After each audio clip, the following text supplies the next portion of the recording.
You couldn't have done this without the consent of your boss. And your boss is none other than the Speaker of the House of Parliament, Miss Juliet Onus. Now I know about. Welcome to the Port's Garrison. Please like, subscribe, and share. Thank you.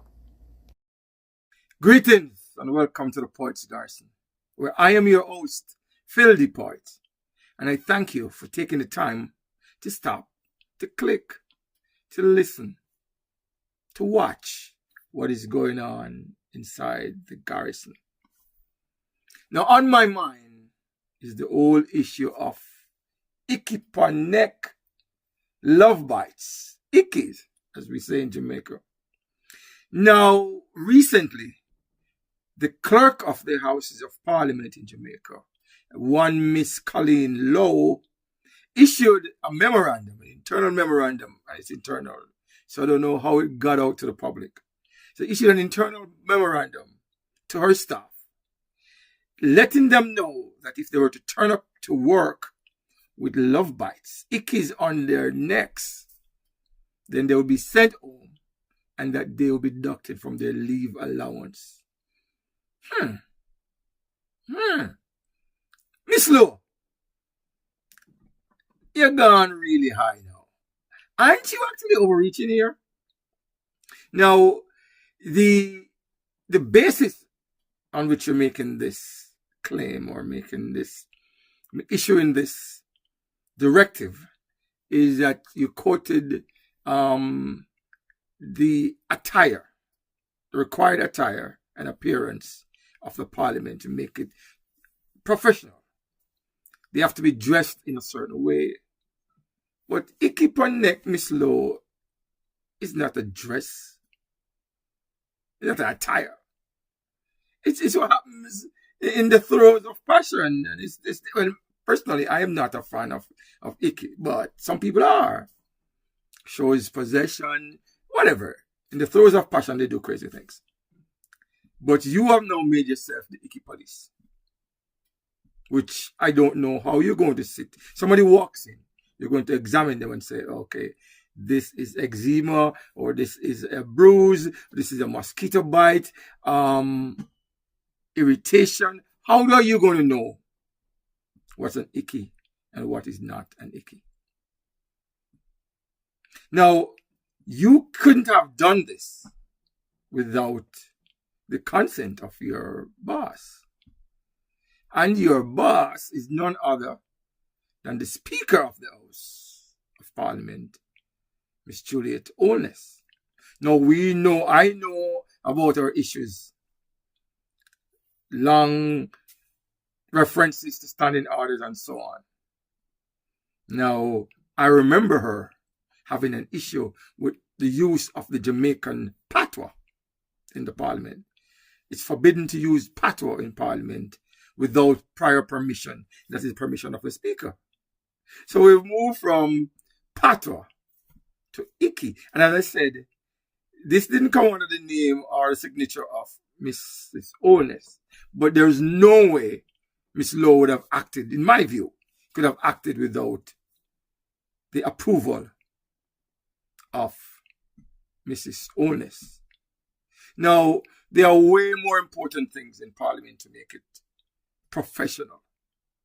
There are people in there, people are forced to call honorable, who have nothing to do with honor whatsoever.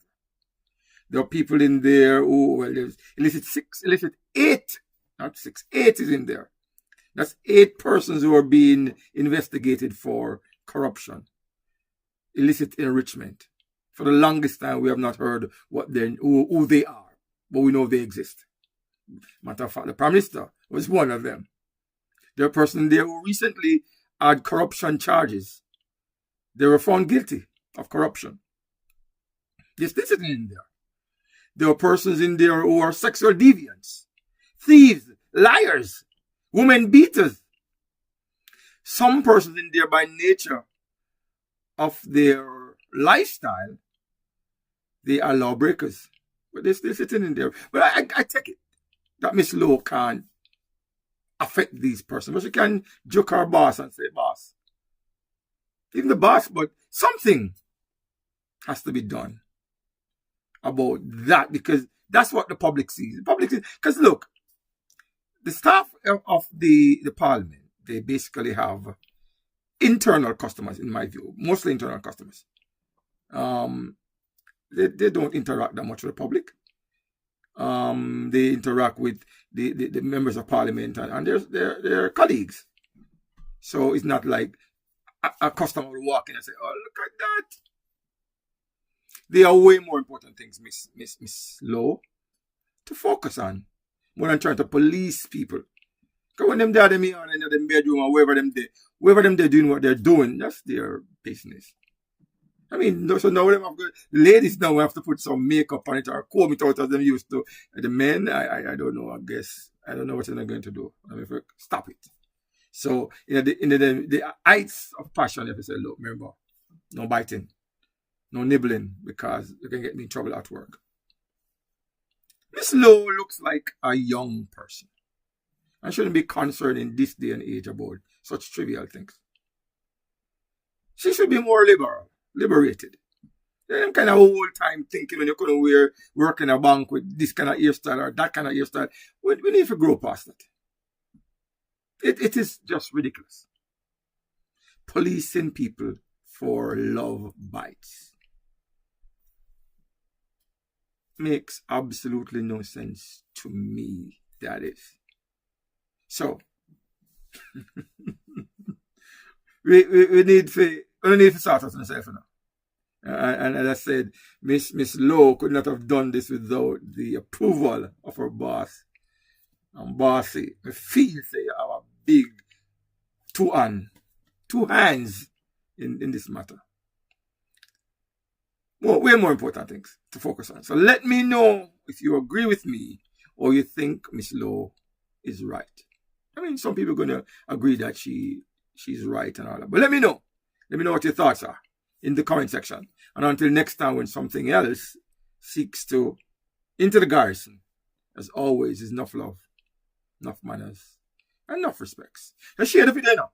Make other people hear what I have to say and them can comment. So share it. And if I can smash the like button too, smash the like button.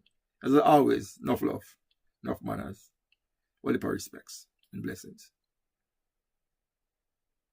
Thanks for watching.